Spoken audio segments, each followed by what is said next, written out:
Então, tema 1, China, dinâmica econômica. O livro de vocês já mostra logo na página inicial do tema 1 que a China é um dos países que mais crescem no mundo e existe uma tendência aí que daqui para 2026, né, vai se tornar a maior economia do mundo. E é um país que desempenha uma importância econômica muito forte. Por quê? Porque além de ser a segunda maior economia do mundo, 15% de toda a economia do mundo, né, vem da China. Tipo, o PIB global, né, no PIB global, 15% desse PIB global, da economia global, é constituída pela China. Então, é uma economia aí que exerce uma influência sobre o mundo todo. Outra coisa que destaca logo no início do tema de vocês é que a China é um dos países que nos últimos 40 anos, nas últimas 4 décadas, vem crescendo em média 6,5% na sua economia. Mas tem um dado, de certa forma, um pouco preocupante aí, logo nessa página inicial, que mostra um gráficozinho do crescimento do PIB da China, né? E mostra que nos últimos anos o crescimento do PIB da China vem sendo de forma bem lenta, até um pouco pequena. E aí, lá no finalzinho desse tema, eu vou mostrar para vocês que uma das estratégias da China hoje, para fazer com que a economia, com que esse PIB deles não estagne, não fique estagnado, né? Que eles consigam realmente começar a crescer aí em proporções maiores, superiores em níveis econômicos. Eles agora vêm tentando investir em 2 áreas específicas. E eu vou mostrar lá na frente quais são essas áreas específicas, certo? Para tentar aí promover o desenvolvimento econômico de vento em popa, digamos assim. Aí tem um tópicozinho aí na segunda página do tema de vocês, que é sobre o fato de que a China ela tem uma cultura milenar, né? Que é o tópicozinho do comunismo à abertura comercial. A China é um país que tem uma cultura milenar, né? E é uma cultura muito rica, muito diversificada. Acho que é no tema 2, que vai mostrar um pouquinho sobre a diversidade étnica da China, né? E a China conta com pelo menos 56 grupos étnicos diferentes, né? Então, isso é muito rico, é uma coisa muito dinâmica, porque cada etnia das 56, ela tem sua própria cultura, seus próprios hábitos, seu modo de falar, enfim. E aí é um país muito rico, muito diverso culturalmente. Outra coisa, a China é um país que durante muito tempo se manteve isolada do mundo. Só apenas no século XIX é que ela veio começar a se abrir, né, internacionalmente para manter relações com outros países. Só no século XIX. Então, durante aí boa parte da história da China, né, foi um país muito fechado, né, um país que produzia basicamente aquilo que eles necessitavam e não mantinha ali, mantinha muitas relações com outros países. Eu estou falando rápido porque eu estou com medo, não dá tempo de terminar o conteúdo. Mas vocês podem me parar, viu? Pelo amor de Cristo, pode me parar. Mas até agora eu estou só resumindo um pouquinho daquela parte que eu disse a vocês que já falei para vocês. Aí sim, no século XX houve uma reviravolta na China, né? Eu disse que no século XIX a China saiu do isolamento, né? Começou a manter relações com outros países. Até então era um país muito isolado. Já no século XX, na virada do século XIX para o século XX, vai haver uma grande mudança na China, principalmente no quesito político do país, né? No início do século XX, a China passou de monarquia, do sistema monárquico, para o sistema republicano. E em 1949, aconteceu uma revolução na China, chamada Revolução Comunista Chinesa, né? Onde o PCC, o Partido Comunista Chinês, chegou ao poder político, né? Ao poder no país, liderados pelo carinha chamado Mao Tse-tung, Mao Tse, Tse-tung, enfim, como vocês queiram chamar. E aí essa Revolução Comunista trouxe para a China, né, o socialismo. Eles implantaram o sistema socialista em 1949. Então, a gente tem aí uma perspectiva de mudança política bastante intensa na China no século XX. Eles tinham um sistema monárquico no início do século XX, lá, início do século XX é 1901. Então, eles tinham um sistema monárquico, aí mudaram, né, de imperadores e tal, aí mudaram para o sistema republicano. Depois, a Revolução Comunista de 1949 veio mudar mais uma vez a realidade do país, e foi quando eles aderiram ao socialismo. Ana Beatriz, eles são considerados hoje socialistas de mercado, né? Você vai explicar por quê? Vou, mais uma vez, lá na frente, já. Vou explicar por quê. E tem um carinha aí que ele é muito importante para fazer com que a China se torne um país socialista de mercado. Na verdade, a China se diz ser muitas vezes comunista, mas no comunismo não existe governo. No comunismo, como ele foi escrito para ser feito, colocado em prática, não existe governo. As pessoas se autogovernam. Tá entendendo? Então, eles nem são comunistas e também não são socialistas. certo? Porque no socialismo não existe economia de mercado, a economia é planificada, ou seja, o Estado ele detém o poder sobre tudo, sobre todas as terras agricultáveis, sobre todas as empresas. E hoje, se vocês analisarem muito bem a China, eles são os países que mais crescem a níveis econômicos do mundo, são a segunda maior economia do mundo. Então, e adotam estratégias capitalistas. Então, assim, por isso que eles são socialistas de mercado, né? Porque no plano político eles têm sim um partido único, né? Que governa o país, que detém ali o poder político soberano daquele país. Mas no plano econômico, eles adotam estratégias de um país capitalista como qualquer outro que adota a economia de mercado. Por isso que eles são socialistas de mercado. Então, eles nem são socialistas, como eles muitas vezes se dizem ser, e também não são comunistas, certo? Eles não adotaram nenhum e nem outro. Mas, enfim, vamos continuando, passando pano para eles, né? Vamos deixando que eles se digam dessa forma, mas eles não são isso. Enfim, então foi em 1949, numa revolução onde existia dois partidos na época. Em 1949, na China, tinha dois partidos lá, o nacionalista e o comunista, que tinha chegado já, né, tinha ascendido já como uma potência política no país há um tempinho. A gente viu no seminário, algum grupo apresentou aí a criação do Partido Comunista, não foi? Não sei quem foi, não lembro quem foi que apresentou, não, mas eu sei que teve esse tema. Então, assim, o que aconteceu em 1949, nessa Revolução Comunista, né? Revolução Comunista Socialista Chinesa de 1949. O Partido Nacionalista, ele começou a rivalizar, né, com o Partido Comunista e vice-versa. O comunista também começou a rivalizar pelo poder com o Partido Nacionalista. O nacionalista era liderado por um cara chamado Chiang Kai-shek. É assim que eu pronuncio, Chiang Kai-shek. E o Partido Comunista era liderado por um cara chamado Mao Tse-tung. Então, vocês já perceberam que quem chegou ao poder foi o Mao Tse-tung, então quem meio que ganhou essa revolução aí, né, essa disputa pelo poder, foi o Partido Comunista. Então, em 1949, o Partido Comunista se tornou muito forte, né, ganhou um número de adeptos exorbitantes ao comunismo, e o comunismo chegou ao poder na China, né, expulsando o Partido Nacionalista praticamente do país. E é quando esse Chiang Kai-shek, o líder do Partido Nacionalista, ele vai fugir para a ilha de Formosa, que é Taiwan. E aí vão fundar lá o Taiwan, né, como um país e tal, mas a China diz que pertence a eles até hoje, né? Porque realmente pertencia à China até então. E a ONU não aceita, né, que Taiwan seja um país independente. Mas, enfim, é nessa época aí, em 1949, quando o Partido Nacionalista, ele meio que perde essa disputa pelo poder, que eles vão migrar lá, grande parte deles, vão migrar lá para a ilha de Formosa, para Taiwan, e fundar o país Taiwan. Pois bem, aí quem chega ao poder é o Partido Comunista Chinês, o PCC, liderado pelo Mao Tse-tung.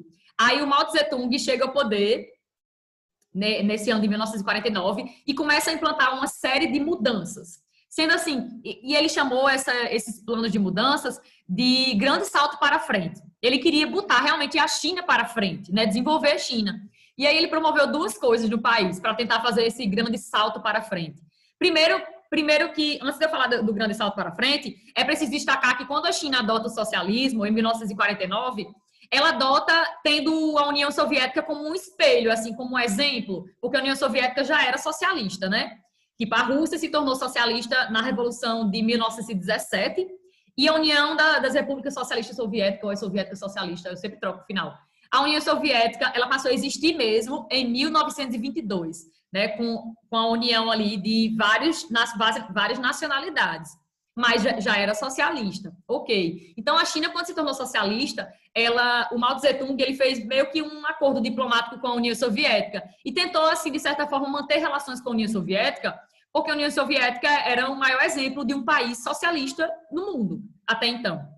Pois bem, essa união do Mao Tse-tung, né, com a União Soviética durou pouco tempo. Por quê? Porque o plano que eu falei, que eu disse que ia falar agora, do Mao Tse-tung para desenvolver a China, chamado Grande Salto para Frente, não deu certo o Grande Salto para Frente. Foi meio que um salto para trás, não um salto para frente. Por quê, Ana Beatriz? Porque ele tentou promover duas coisas que não deram muito certo no país, que não desenvolveu a China. Primeira coisa, ele tentou promover uma coletivização das terras. Coletivização das terras. O que seria essa coletivização das terras? Todas as propriedades rurais, principalmente as pequenas propriedades, passaram a ser cooperativas estatais, pertencentes ao Estado. Ou seja, todas as propriedades rurais passaram a, de certa forma, pertencer ao domínio do Estado, né? A gente sabe que na economia planificada, todo país socialista, em tese, em teoria, é para ser uma economia planificada, né? Onde o Estado ele detém o poder ali sobre tudo, porque é por isso que é planificada. Tá entendendo? Se fosse uma economia capitalista, seria economia de mercado. Aí na economia de mercado, não tem isso não, de ser planificada, porque tanto existe empresas pertencentes ao Estado, né, públicas, estatais, quanto existem empresas aí privadas. E geralmente predominam as privadas do que as públicas. Mais privadas do que públicas. Mas voltando para o sistema socialista deles, e para o grande salto para frente do Mao Tse Tung, ele tentou fazer isso, né? Coletivizar as terras, fazer com que as terras elas se tornassem cooperativas do Estado. E o outro plano dele seria desenvolver industrialmente a China, mas principalmente de início só no setor de base, né? Ele começou a investir no setor de base, que é aquele setor que produz coisas, produtos que vai servir para outras indústrias. Então ele começou a investir principalmente em indústria siderúrgica, que produz aço, ferro, e indústrias metalúrgicas, que produzem metais. Ou seja, indústrias que produzem coisas que vão servir para outras indústrias. Ou seja, que produz ali outros tipos de produtos. Pois bem, esse grande salto para a frente dele, a coletivização das terras e o investimento em indústrias de base, não deu muito certo, não rendeu aí muitos pontos positivos para a China. E aí ele meio que fracassa nesse plano de desenvolver a China. O Mao Tse Tung, ele meio que, a União Soviética, na verdade, percebendo que o Mao Tse Tung meio que não estava ali administrando bem as coisas, não estava sendo um bom líder nesse quesito de desenvolvimento, corta as relações diplomáticas com a China. Então, o Mao Tse Tung, ele fracassa no plano de desenvolver a China e, ainda por cima, perde ali a proximidade e as relações mais próximas com a União Soviética. Pois bem, aí o que é que ele fez? Ele tentou fazer uma outra coisa na China, pensando em fazer o bem, na visão dele, mas na verdade ele fez só o mal, em várias ocasiões. Por quê? Ele promoveu, após esse fracasso dele, né, a partir de 1966, deixa eu olhar aqui, isso, a partir de 1966, ele começou a promover uma revolução na China chamada Revolução Cultural. Essa Revolução Cultural do Mao Tse Tung, ela vai durar 10 anos, basicamente, porque vai até o ano da morte dele. Ele começa a implantar em 66 e ele morre em 76. Ele morre em 1976. E daí, essa revolução é chamada de cultural, por quê? Porque é quando ele tenta meio que... Teve um grupo que apresentou isso, né? Ele tenta fazer com que a cultura chinesa seja valorizada ao máximo. E nessa época, ele se aliou a pessoas do Partido Comunista que eram muito radicais, muito rigorosos, muito severos. E essa Revolução Comunista, ela passou a perseguir todas as pessoas que fossem contrárias às ideias do comunismo e, obviamente, às ideias de Mao Tse Tung. Então, se você estivesse na China nessa época de 66 a 76 e você dissesse uma coisinha mínima sobre o comunismo que desagradasse o Mao Tse Tung, consequentemente, você poderia ser perseguido e ser morto também. Então, foi um período muito repressivo. Uma ditadura, né, basicamente. Muito repressivo mesmo. Então, todas as pessoas ali que eram contrárias às ideias do Mao Tse Tung e do comunismo eram perseguidas. Outra coisa, é chamada de Revolução Cultural porque, mais uma vez, eu já estava começando a dizer e parei e não terminei de dizer. Ele tentou fazer com que as pessoas na China meio que valorizassem a cultura chinesa, né, que é uma cultura milenar e muito antiga. E aí, começaram a, de certa forma, ele começou, de certa forma, meio que proibir as pessoas de escutar, de ver coisas do mundo ocidental. Tipo assim, escutar músicas ocidentais, ou assistir um filme aqui que foi feito aqui no mundo ocidental, enfim. Tentar tornar a cultura da China, não é tentar tornar, é tipo assim, fazer com que as pessoas valorizassem mais a cultura deles, que é oriental. Ok. Por isso que é chamada de Revolução Cultural. Mas por dentro tinha implícito essa questão de que ele perseguia toda a galera que era contra o comunismo. Aí o que é que aconteceu? Ele morreu no ano de... Eita, eu deveria ter passado isso. Ele morreu no ano de 1976. E aí, com a morte do Mao Tse Tung, 2 anos depois, chega ao poder na China, no Partido Comunista Chinês, no PCC, chega um cara chamado Deng Xiaoping. O Deng Xiaoping, ele vai promover uma série de mudanças, de reformas econômicas na China. Foi ele que realmente fez com que a China se tornasse um país que a gente conhece hoje como socialista de mercado. Foi o Deng Xiaoping. Eu chamo assim, Deng Xiaoping. Se tem uma pronúncia mais correta, Essa é a minha. Sim, tá tudo bem aí? Eu tô falando muito rápido, eu tô perguntando agora esse tempo todo. Como é que vocês estão? Eu já tinha falado tudo isso, foi assim, de forma. Tô dando uma resumida. Boa parte. Hum, Pois pronto. Aí pronto, o Deng Xiaoping chegou ao poder em 78 e ele mudou o país, assim, completamente, radicalmente. Por que, Ana Beatriz? Ele tentou não mudar a configuração política.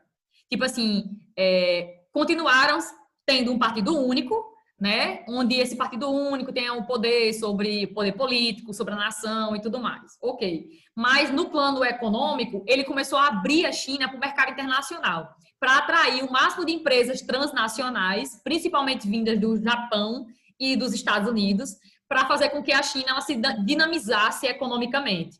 Né? E um dos pré-requisitos do Deng Xiaoping era atrair esse investimento estrangeiro, essas empresas estrangeiras, para gerar, de certa forma, emprego no país, mas também para promover um desenvolvimento econômico da China. Como assim? Quando essas empresas iam para a China, meio que faziam um acordo com o PCC. Olha, vocês vão vir para aqui, mas vão ter que me mostrar o processo produtivo. Como é que funciona o processo produtivo de vocês, na sua empresa? Mostre.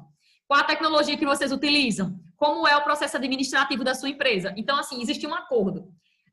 Ele implantou as ZIs, né? As Zonas Econômicas Especiais. Foi o Deng Xiaoping que implantou as primeiras ZIs.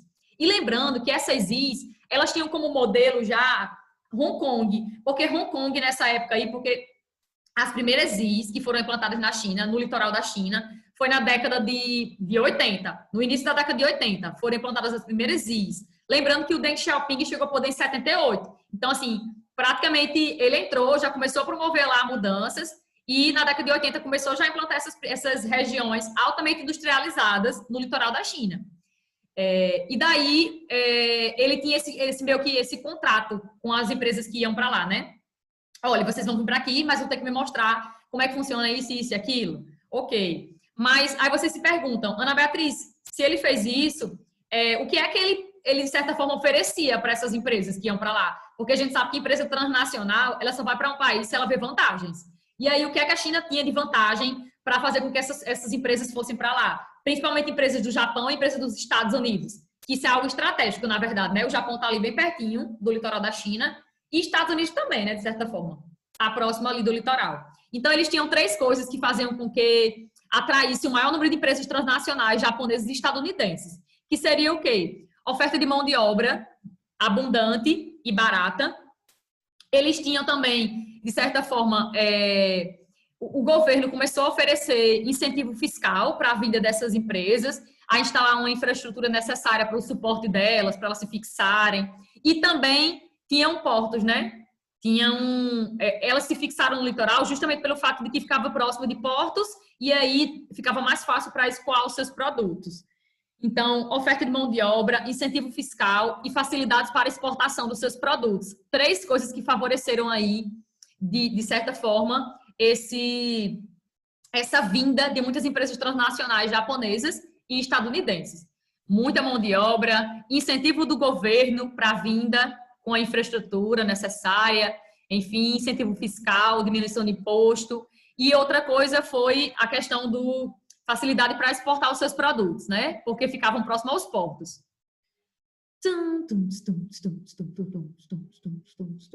Pronto, falei disso.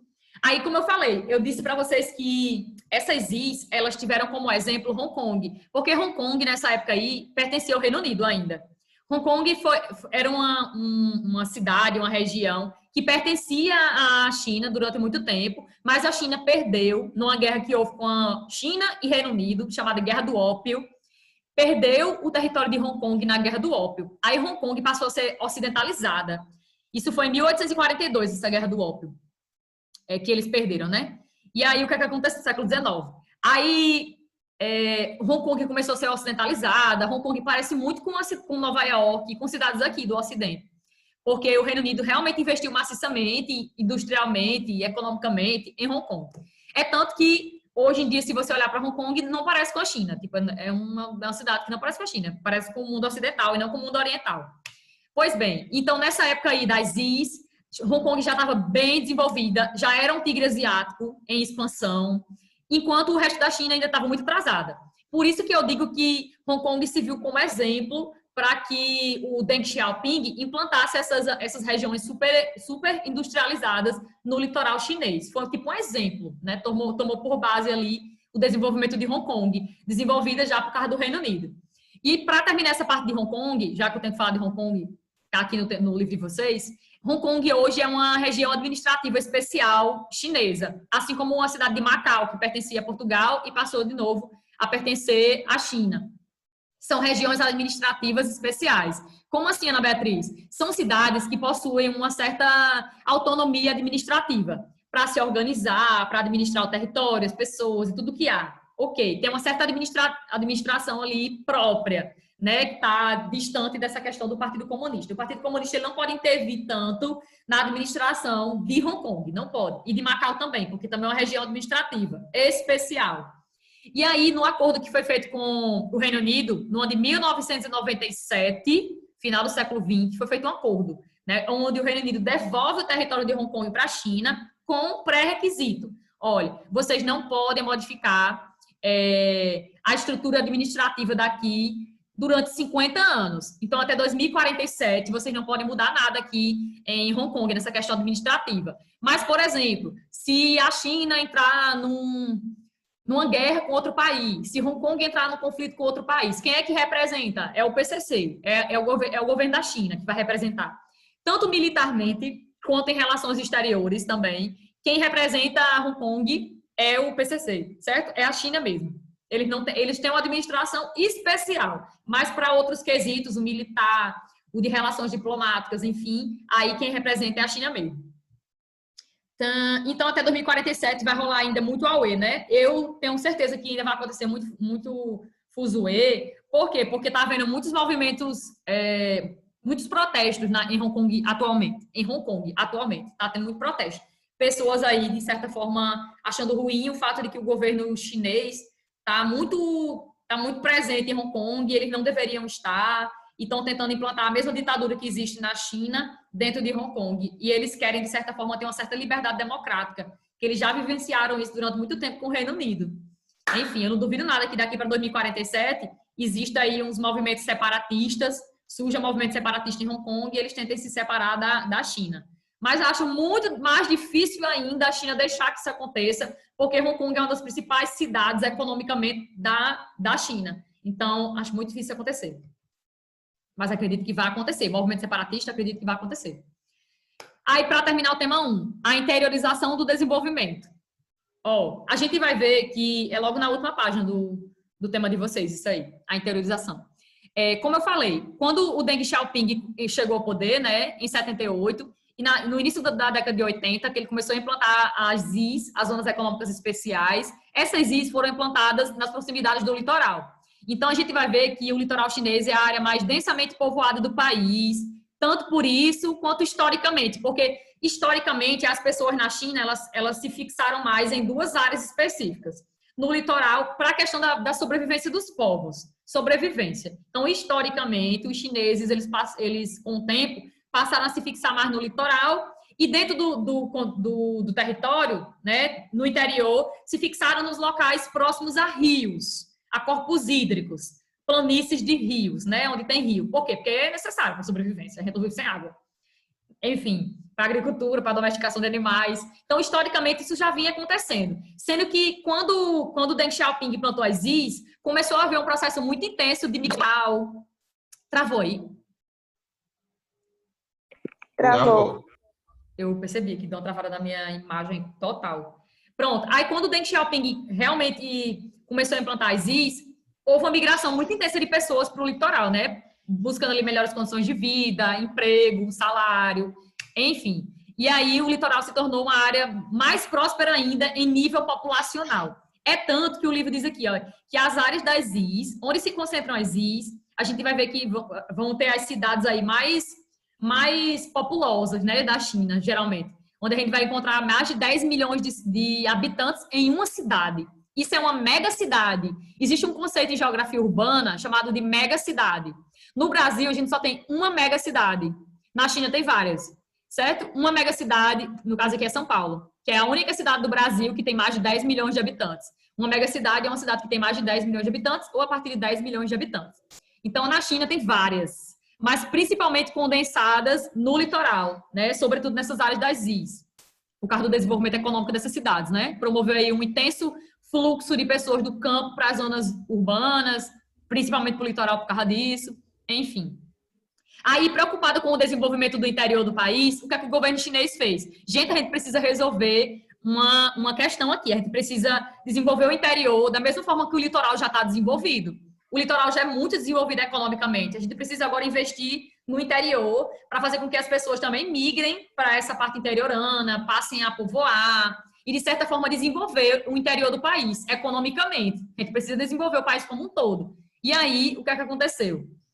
O governo chinês, o PCC, começou há alguns anos a investir nas áreas interioranas do país, sobretudo a parte central da China e a parte oeste da China. Central, oeste, centro-oeste, porque o litoral leste, né, já é muito habitado. Ok. E aí, qual a estratégia que o governo da China resolveu fazer para promover essa interiorização, né, da economia, o desenvolvimento da economia dentro dessas partes interioranas do país? Começou a investir maciçamente em infraestrutura. Então, eles começaram a criar não, né?